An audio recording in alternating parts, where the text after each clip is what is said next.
we are.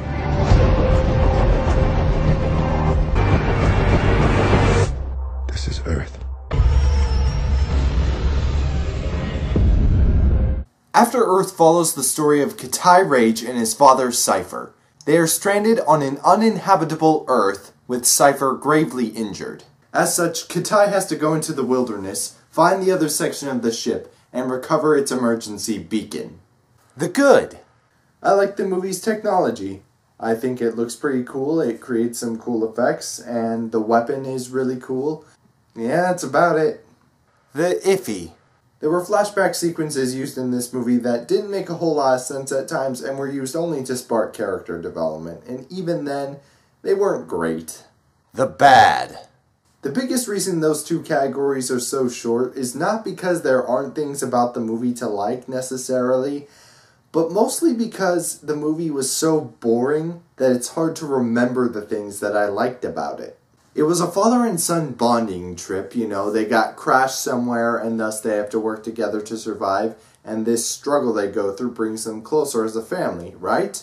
Wrong. First off, the relationship was really distant, having Cypher off for most of Kitai's life being a great, awesome, badass soldier somewhere, which means there was really very little bond to begin with.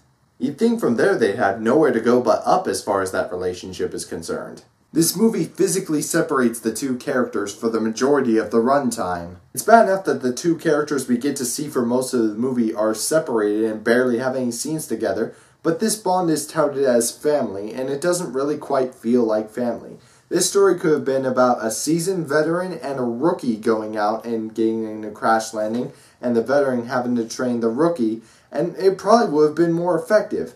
But even then, it probably wouldn't have been able to save the movie. It also seemed very uninspired. Will Smith does not seem to be putting forth his energetic, charismatic personality in this movie, which makes sense because that's not the type of character he's playing. But at the same time, it doesn't seem like he's putting that same amount of heart into playing this character. The development of this movie was basically Will Smith calling up some of his buddies, coming up with a story, and putting his son as the star.